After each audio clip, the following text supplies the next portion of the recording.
네, 안녕하세요. 진사로입니다. 수능 한국사 3등급을 위한 맞춤형 개념 강의. 오늘은 그 12번째 시간으로 이제 우리나라의 광복부터 이승만 정부까지 이 부분을 함께 공부해 보도록 하겠습니다. 자, 여기는 이제 현대사고요. 그 다음에 이제 이 현대사 강의는 오늘의 강의를 포함해서 총 3강으로 이루어져 있습니다. 먼저 1945년 8월 15일 이제 우리나라가 광복을 했는데 그때 이후의 이야기를 하겠습니다. 이제 미국과 소련이 이제 우리나라로 들어와서 남측과 북측을 분할 점령을 하고 38도선을 설정을 해요. 이제 요 선을 기준으로 해서 남쪽을 미국, 북쪽이 소련 이렇게 분할 점령을 한 겁니다. 이 두 나라 미소 입장에서는 우리나라는 이제 패전 국가의 식민지였어요. 그러니까 그냥 점령군이었던 겁니다. 그래서 이제 미 군정 같은 경우에는 들어와서 제일 먼저 이제 목표가 체제 안정이었어요. 우리나라를 안정시키기 위해서 이제 뭐 노력을 한 건데 이제 뭐 경찰서라든지 뭐 이런 치안 관련된 부분 먼저 이제 하게 되는데 그때 이제 일제 때의 그 경찰들 그러니까 이제 주로 친일파들이겠죠. 그들이 남아있는 그 조직을 그대로 활용을 해요. 이제 빨리 체제를 안정시키는 게 그냥 미 군정의 목표였으니까 일단은 있는 조직을 그대로 활용을 합니다.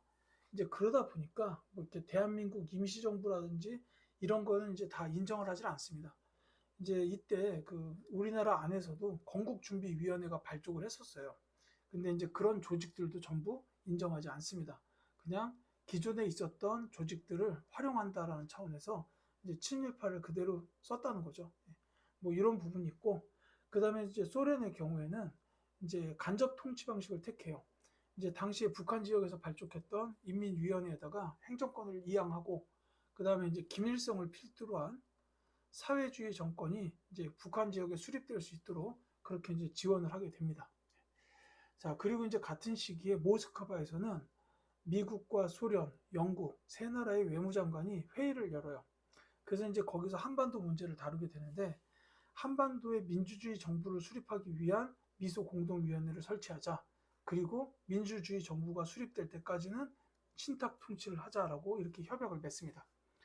이제 근데 이 내용이 우리나라 언론에 보도가 되면서 이제 신탁 통치에 대한 내용만 보도가 되고 민주주의 정부 수립 때까지 그렇게 한다라는 그 내용이 빠졌어요.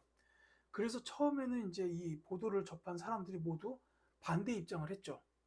근데 이제 나중에 이 정정이 되면서 신탁 통치는 민주주의 정부가 수립될 때까지만 한다라고 이제 정정이 됐는데 그 보도 이후에 이제 입장이 갈라져요. 이제 좌익들, 그러니까 이제 개혁 쪽을 선호하는 요 세력들은 빨리 신탁 통치를 받고 이제 민주주의 정부를 수립하자라고 이제 그 신탁 통치에 대한 지지 입장으로 바뀌게 되고 그다음에 우익 세력들은 계속해서 반대 입장을 유지하죠. 자, 그래서 이제 그 와중에 1차 미소공동위원회가 열리게 되는데 이 회의가 결국은 결렬이 됩니다. 회의가 결렬됐던 이유는 뭐냐면 이제 미국과 소련이 이제 그 정부 수립을 하기 위해서 이제 논의를 하고자 하는데 거기 논의에 참여를 시킬 단체를 어디까지 설정할 것이냐에 대해서 입장이 달랐어요. 그러니까 미국 같은 경우에는 모든 뭐 정당이든 사회단체든 이제 대화하고 싶은 사람들 모두 불러가지고 같이 이제 얘기를 하겠다 이런 입장이었고 소련 같은 경우에는 이제 신탁 통치를 반대하는 사람들까지 부를 필요는 없다 이제 이렇게 얘기가 나온 거죠. 그래서 이 입장이 좁혀지지 않으니까 이제 결국 1차 미소 공동위원회가 결렬됩니다. 그리고 나서 이제 이승만이 전라북도 정읍에서 이제 뭐 연설을 하다가 나온 발언에 이제 분명히 우리나라는 남북이 분단이 될 것이다. 뭐 이런 취지로 발언을 해요. 그러니까 이제 그 말을 듣고 정말 그렇게 되겠구나라고 생각했던 사람들이 이제 좌익과 우익들이 합작 운동을 벌입니다. 여운형, 김규식 같은 이런 분들이 좌우 합작 운동을 벌이지만 결국은 실패라고 말아요. 여기 이제 좌우 합작 위원회라는 이 단체를 만들어서 활동을 합니다. 좌우 합작 위원회, 위원회요. 이제 좌우 합작 위원회가 발족이 돼가지고 활동을 하지만 결국 이 운동은 실패로 돌아가고 말죠. 그리고 이후에 2차 미소공동위원회가 열리지만 같은 이유로 결렬이 돼요. 그래서 이제 요 한반도의 정부 수립 문제가 미소 공동위원회에서 결정이 되지 못하고 결국 유엔으로 넘어가게 됩니다. 근데 이제 요 사실 유엔에도 대부분은 다 이제 미국 그 요인들이 이제 자리를 잡고 있으니까 이제 조사를 위해서 나온 유엔 위원단을 소련 측에서 입국을 거부해요. 그건 이제 북한 쪽에 유엔 위원단이 결국 못 들어간 거죠. 그러니까 이제 유엔에서는 남한만이라도 총선거를 실시해라. 이렇게 이제 결정이 됩니다. 그러니까 이렇게 이제 일이 진행이 되니까 이제 김구하고 김규식 많이 나오는 분들이죠. 이분들이 이제 북한으로 가서 협상을 벌여요. 평양에서 김일성을 만나가지고 이제 이대로는 안 되니까 우리 통일정부 수립하기 위해서 노력해야 되지 않겠냐, 뭐 이런 협상을 벌이게 되는데 결국 이 협상도 잘 되지 못합니다. 자, 그래서 이제 결국은 남한만 총선거 실시하는 방향으로 가게 되는데 이제 요거에 대해서 이제 반대했던 운동들이 있어요. 대표적으로 제주 4.3 사건이나 여수 순천에서 나왔던 11구 사건 같은 이런 사건들이 있습니다. 특히 이제 제주 4.3 사건의 경우에는 남한만의 단독 정부 수립을 반대하는 사람들뿐만이 아니라 이제 무고한 시민들까지도 희생이 됐던 이제 안타까운 사건이기도 하죠. 어쨌든 이런 과정을 거쳐서 결국은 1948년 5월 10일에 이제 남한만 총선거를 치르게 됩니다. 이 총선거는 역사적으로 봤을 때 이제 우리나라에서 치러진 최초의 보통선거라는 의미가 있어요. 이 보통선거라는 거는 일정한 나이만 되면은 누구나 선거권을 갖게 되는 그런 개념인데, 그래서 이제 20세 이상이면 누구나 선거권이 있었어요. 뭐 직업이든 지역이든 성별이든 상관없이 이제 전부 다 선거권이 있어서 선거를 할 수 있었던 겁니다. 이제 사실 세계사적으로 보면은 이건 굉장히 빠른 거예요. 왜냐면 이제 여성들이 선거권을 갖기 시작한 거는 세계사적으로 봤을 때도 우리나라 선거가 시행되기 한 3, 40년밖에 차이가 안 나요.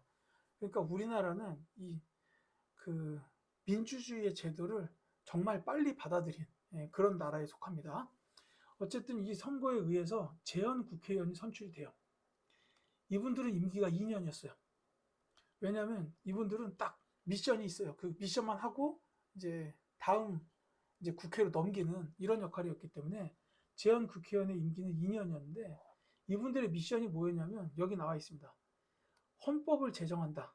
그리고 농지개혁법을 제정한다. 또 하나는 반민족행위 처벌법을 제정한다. 이렇게 세 가지였습니다. 이 반민족행위자는 이제 간단히 말하면 친일파죠.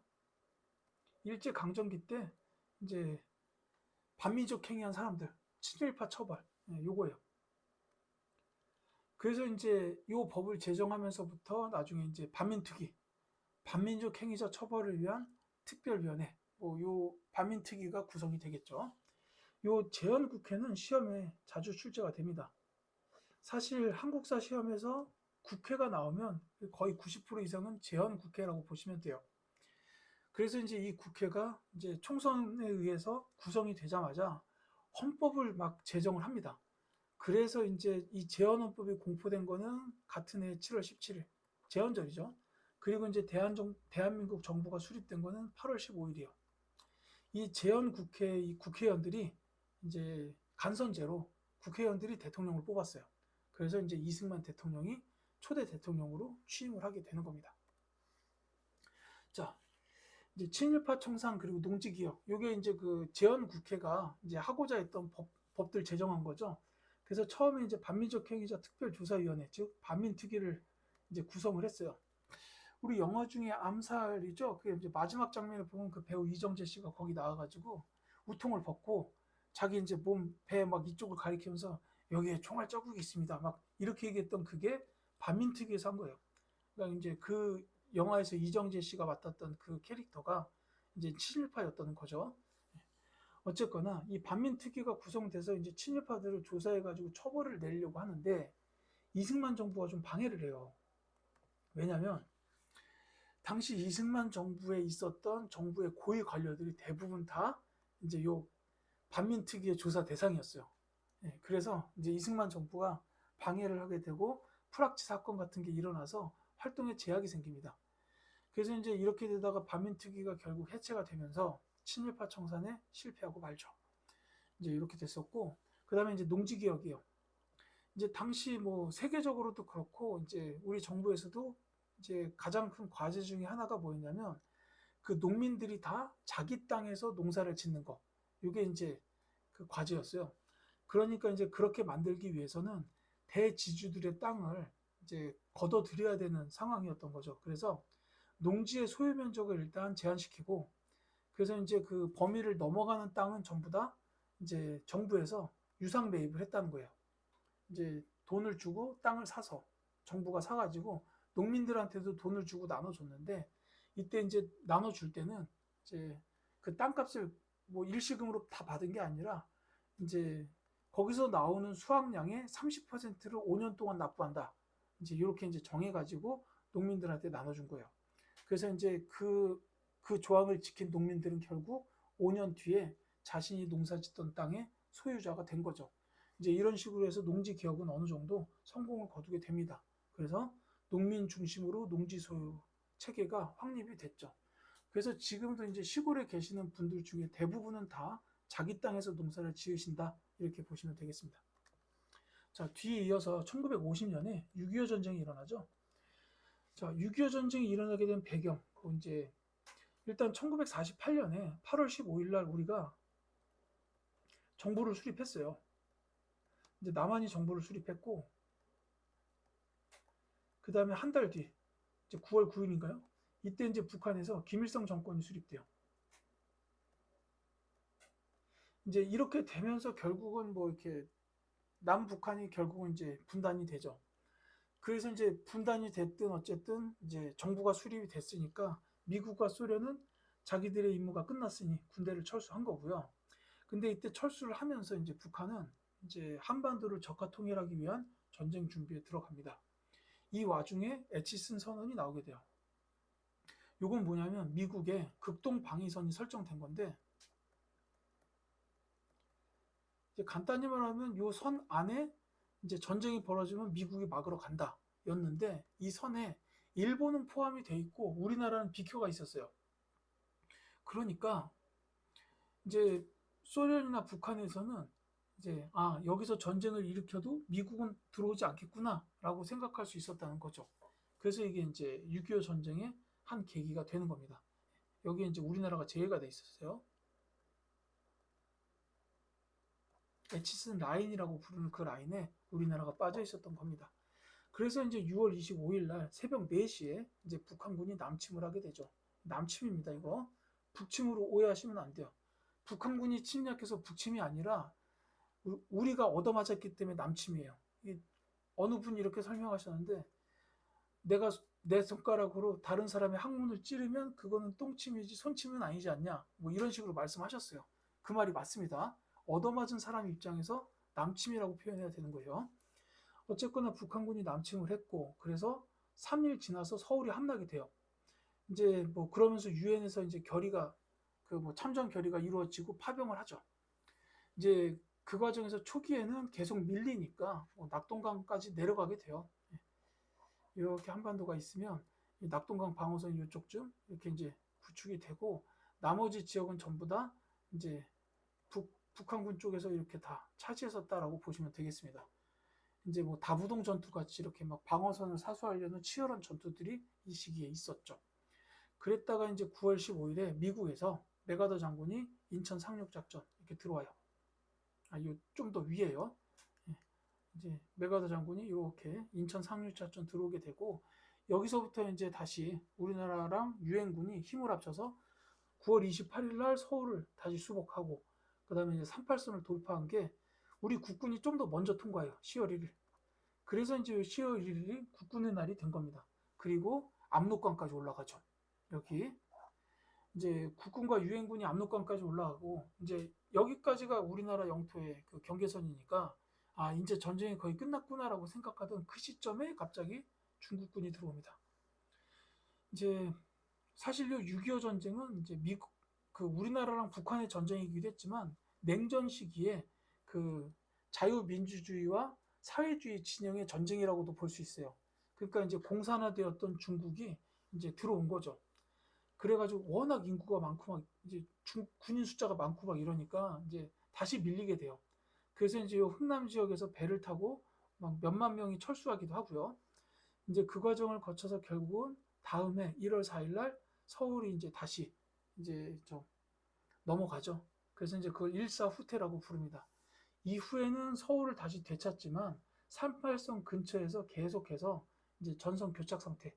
그러니까 뭐 소규모 전투가 이렇게 간헐적으로 벌어지고 약간씩 올라갔다 내려갔다 이렇게 이제 좀 정체되는 그런 현상이 계속 이어집니다. 이 와중에 결국은 정전협정, 전쟁을 멈추자라는 이 협정이 시작이 되는데 이때 이제 이 협정이 금방 타결이 안 돼요. 그래서 가장 문제가 뭐였냐면 포로. 이제 전쟁 포로를 어떻게 처리할 것이냐에 대해서 또 저기 뭐냐 미국 입장과 소련 입장이 달랐어요. 그래서 이제 협정이 계속 길어지니까 어느 날 갑자기 이승만 정부가 반공포로, 그러니까 이제 공산당 진영을 반대하는 그 우리 측하고 가까운 요 포로들을 이승만 정부가 갑자기 미국의 허락도 없이 석방을 해버려요. 그래서 이제 사실 이때 미국에서는 요 이승만 대통령을 암살할까 막 이런 이야기까지 나왔다고 합니다. 어쨌든 이렇게 이제 반공포로를 석방하는 일이 있었고 그 뒤에 이제 1953년 7월 27일에 날짜는 기억하지 않아도 돼요. 27일에 정전협정이 조인이 되면서 이제 전쟁이 공식적으로 멈춥니다. 요 반공포로를 석방했을 때 미국에서 이승만한테 이제 결국 물어보죠. 이제 암살에 실패하고 물어봤을 거예요. 그럼 네가 원하는 게 뭐냐? 이러고 물어보니까 이제 이승만 정부가 이승만 요구사항을 몇 가지를 말을 했는데 이제 미국이 그걸 들어줍니다. 그게 바로 다음 장에 나오죠. 자, 6.25 전쟁의 영향을 보면 이제 많은 인명들이 죽거나 다쳤어요. 예, 안타까운 일이죠. 뭐 수십만 명이 그랬는데 이건 뭐 우리나라 뭐 북한 민간인들 뭐 군인들뿐만이 아니라 이제 특히 우리나라 쪽에도 뭐 유엔군이 참전을 했잖아요. 그래서 이제 미군도 많이 죽었고 그다음에 이제 저 튀르키예 이쪽에 이제 이쪽에서 파견 왔던 분들도 많이 돌아가셨죠. 그리고 이제 이산가족 발생하고 그다음에 뭐 경제 및 산업 기반 시설 전부 다 파괴됐습니다. 그리고 이제 지금까지도 남북 분단 체제가 이어져 오고 있죠. 이게 이제 고착화됐고 그다음에 남북한 정권이 독재 체제가 강화돼요. 물론 뭐 북한이야 뭐 말할 것도 없고 우리나라의 경우에도 이제 뭐 이승만이나 박정희 같은 이런 이제 독재 체제를 이제 유지하려고 노력했던 대통령들이 분명히 있었습니다. 그리고 이제 전쟁이 끝나고 나서 또 한 가지가 한미 상호 방위 조약 체결이 돼요. 그러니까 이제 이승만 정부에서 미국에 요구했던 게 이거였어요. 주한미군 주둔시켜서 우리나라 지켜달라. 이제 뭐 요 얘기를 했었고 그 다음에 이제 여기서 뭐 경제적인 원조라든지 이런 것도 받습니다. 그래서 이제 한미 동맹이 더 강화가 되죠. 지금도 우리나라의 가장 큰 우방국은 미국이라고 볼 수 있을 겁니다. 그 뭐 신미 양요 때 미국하고 이렇게 전쟁 벌였던 거 생각하면 참 그렇죠. 자, 이제 전쟁이 끝난 다음에 이승만 정부가 뭐 했는지 그거에 대해서 이제 보도록 합시다.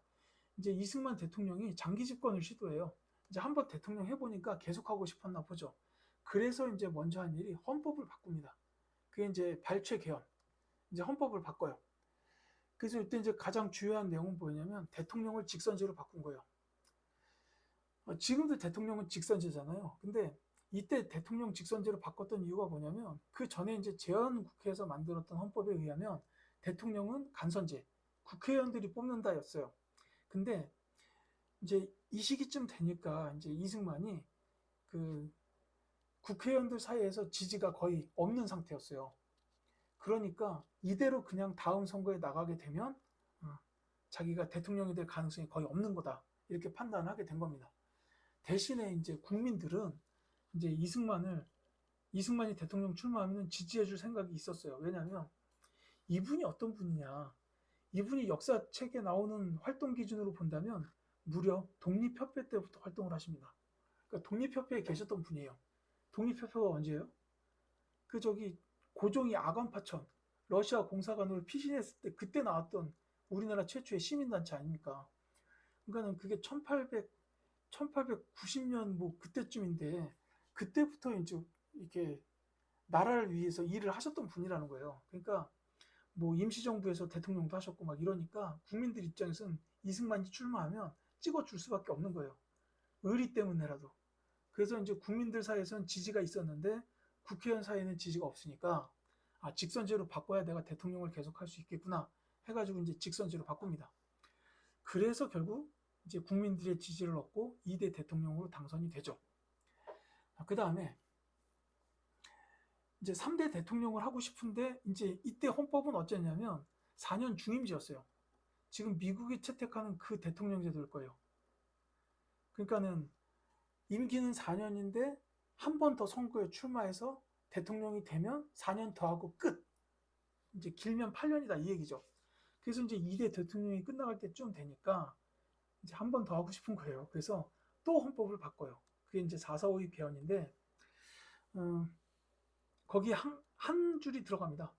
개헌 당시 대통령이 하나여 중임 제한을 폐지한다라고 약간은 치졸해 보이게끔 여기에 해당한 사람이 이제 이승만 본인밖에 없잖아요. 그러니까 이제 본인에 대해서만 중임 제한을 폐지하도록 이렇게 헌법을 바꾼 거예요. 이제 이 4.4.5입이 들어간 게 아마도 이 개헌이 통과되기 위한 이제 이 의결 정족수가 아마 이제 제적 국회의원의 3분의 2인가 그랬을 텐데 제가 숫자가 정확히 기억이 안 나지만 아마 136인가? 그 136.3333 이게 3분의 2니까 당연히 안 떨어질 수 있잖아요. 그래서 이제 이런 숫자가 나오는데 그러니까는 이 숫자 이상이 되어야 대통령이 될 수 있다 이거예요. 그러니까 개헌이 될 수 있다 이거예요. 근데 실제로 요 개헌안을 갖다가 표결에 붙였더니 136표의 찬성이 나온 거예요. 얄궂게도. 그러니까 당연히 이거 이상이어야 되는데 미달을 했으니 이게 당연히 이제 개헌이 안 되는 겁니다. 원래 부결이에요. 그래서 부결을 선포했는데 어느 대학 교수인가가 나와가지고 아니 사람 숫자에 0.333이 말이 되냐 이런 숫자 있을 수 없으니 136부터가 개헌선이라고 봐야 된다는 취지로 발언을 해요. 그래서 이게 받아들여져가지고 이 136표를 갖다가 이제 개헌이 된 거예요. 그래서 이제 4.4.5이라는 말이 붙은 겁니다. 이 반올림 물자잖아요 수학에서. 그래서 이제 어쨌든 이승만 대통령이 3대 대통령이 당선이 되죠. 예. 그러면서 이제 독재 체제를 강화하게 됩니다. 이제 진보당 사건을 일으켜서 이제 당시 이제 진보당 당수였던 조봉암을 사형을 하게 돼요. 요 조봉암 이분이 그 이승만 정부에서 초대 농림부 장관 하셨던 분이에요. 그러니까 농지개혁에 앞장서셨던 분인데 이분을 사형을 시킵니다. 이게 원래는 좌익이었다가 전향한 인사라고 해가지고 이제 뭐 이런저런 죄목을 씌워서 사형을 시키고 뭐 이거 그 뭐냐 사형 판결 나오자마자 바로 그날 집행했어요. 뭐 그런 식으로 했고 그 다음에 이제 이승만 정부에 대해서 계속 비판적인 입장을 유지했던 경향신문을 강제로 폐간시켜 버리기도 하죠. 자, 한편으로는 이제 6.25 전쟁이 끝났으니까 경제적으로 좀 복구해야 되는 상황이긴 했습니다. 여기 이제 귀속재산 처리라고 되어 있는데 요거는 이제 일본인들이 소유하고 있던 재산들이 이제 전부 다 이제 뭐 이제 일본은 갔잖아요. 그러니까 이제 그 재산들을 처리해야 되는 상황이었는데 이걸 이제 민간 기업에다 매각을 하고 복구 자금을 마련하게 돼요. 이제 이 과정을 거치면서 이제 아무래도 정부에서 재정을 확보하는 그런 일이 만들어지죠. 근데 이쪽도 TMI 같아서 말씀드리긴 좀 그렇지만 이제 왜 그 농지기업과 관련해 가지고 그 나라에서 이렇게 유상으로 받았던 그 대지주들의 땅 있잖아요. 이제 그거를 돈을 바로 갚아줄 수가 없으니까 이제 지가증권이라는 걸 발행을 했어요. 나중에 이제 이거 갖고 있어라. 그럼 나중에 거기에 맞게끔 돈을 줄게라고 했는데 이 지가증권을 갖다가 요 귀속재산 처리하는 데다가 쓰도록 허용을 해줍니다. 그러니까 이게 뭐 이를테면 요 일본인 소유 재산에 보면 뭐 공장도 있고 어떤 물건도 있고 이렇잖아요. 근데 이제 특히나 그 뭐 공장 같은 거 이런 것들을 이제 이 지가증권 몇 장으로 교환을 할 수 있도록 이제 거기 책정된 가격으로 교환할 수 있도록 했는데 사실 이 지가증권이 6.25 전쟁을 거치면서 이 값이 엄청나게 폭락을 해요. 그러니까 나중에는 뭐 그냥 몇 끼니 밥 바꿔 먹을 정도로 이렇게 남의 땅 몇백 평짜리 지가증권이 몇 끼니의 밥으로 거래될 정도로 이렇게 가격이 떨어집니다. 근데 이거를 끝까지 갖고 계셨던 분들이 나중에 이제 귀속재산 처리하는 과정에서 이 지가증권들을 많이 모아요. 전쟁 때. 이제 뭐 전라도 지역 같은 경우에는 뭐 북한이 점령하고 했으니까 이 지가증권 가격이 거의 뭐 이제 완전히 바닥이었어요. 그러니까 그런 것들을 몇 사람들이 모아가지고 이 귀속재산 처리하는데 이 지가증권을 씁니다. 그러니까 이제 자기 돈 거의 안 들이고 이제 일본인들이 갖고 있던 재산들, 이를테면 뭐 맥주 회사라든지 아니면 무슨 화약 회사 이런 것들을 이제 요 지가증권 몇 장을 가지고 이제 바꿔서 이 회사들을 이제 사게 되는 거죠. 이게 지금도 그 남아 있습니다. 예, 뭐 저기 뭐냐 이 맥주 회사가 오비 맥주가 돼가지고 나중에 두산, 그다음에 이 화약 회사 하면 생각나는 데 있나요? 하나. 이제 이런 회사들이 이 지가증권을 가지고 이제 맥주 회사랑 화약 회사를 구입해서 이제 대기업까지 일으킨 이런 기업들이요. 또 하나는 이제 그 직물 회사, 예, 직물 회사.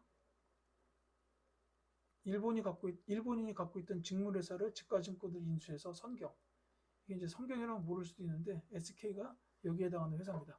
뭐 이런 일들도 있었고, 예. 그 다음에 이 뒷부분은 중요해요.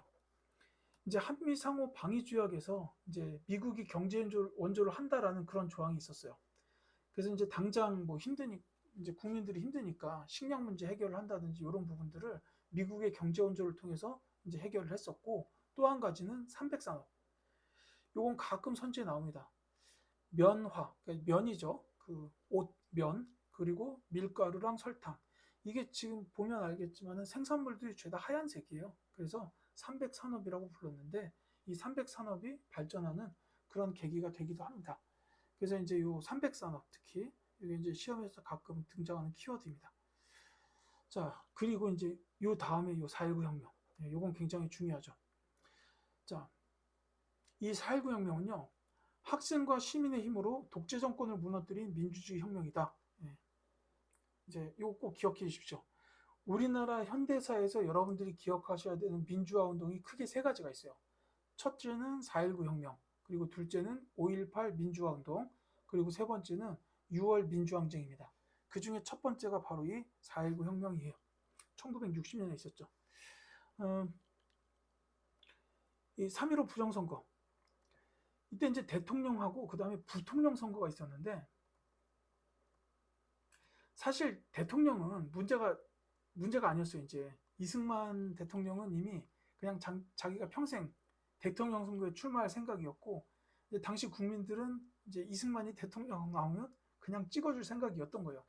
근데 이제 문제는 뭐냐면 이제 이승만 대통령이 이때 너무 늙었고 만약에 이제 대통령이 임기 중에 사망을 하게 되면 부통령이 계승을 한다라는 그런 원칙 때문에 이제 다음 부통령이 누구냐가 중요했어요. 근데 이승만은 계속 대통령이 뽑힐 가능성이 있었지만 당시에 요 자유당이요. 여당이었던 자유당의 이기붕. 이 부통령 후보가 이기붕이었는데 이 양반이 인기가 너무 없어요. 예. 그래서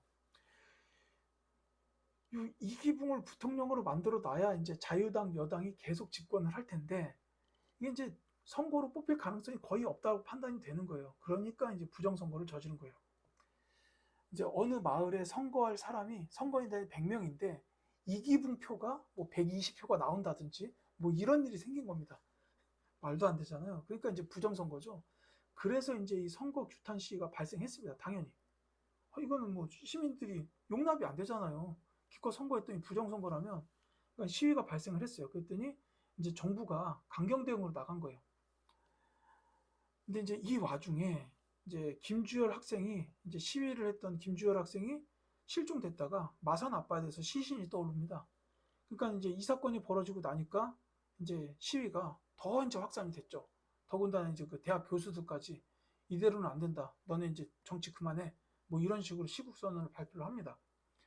그러니까 이제 결국 국민들의 뜻에 따라서 이승만 대통령이 하야 본인이 스스로 대통령 자리에서 내려오게 돼요.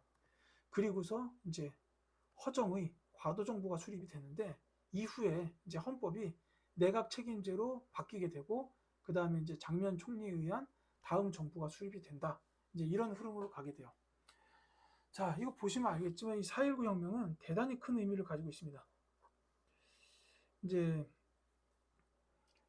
학생들과 시민들이 힘을 모아서 시위를 했어요.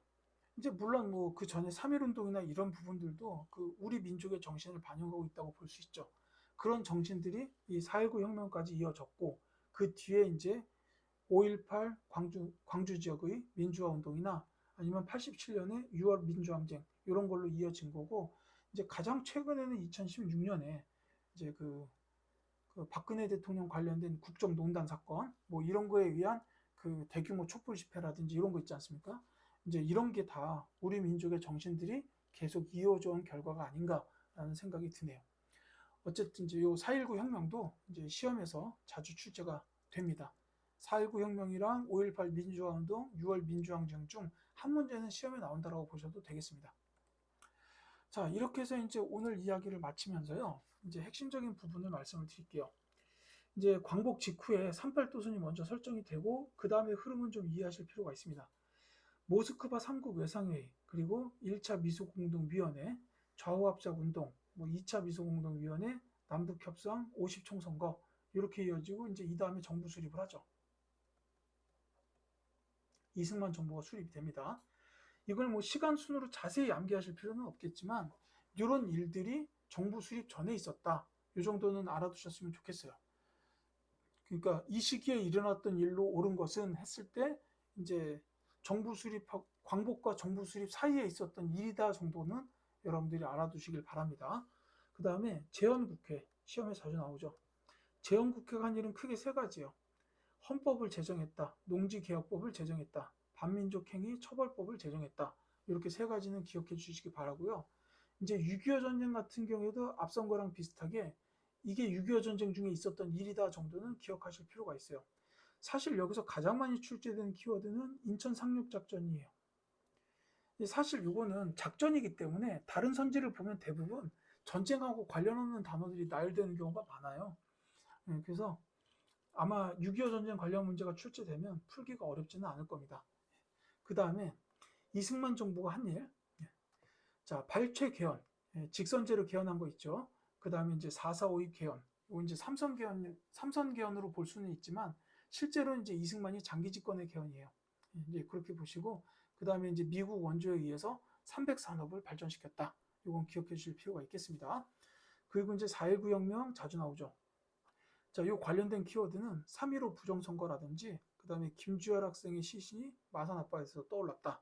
그리고 이제 이 이후의 영향으로 이승만 하야, 그리고 내각 책임제로 개헌이 되었다. 이렇게 보시면 되겠습니다. 자, 이 시간에 준비한 얘기는 여기까지입니다.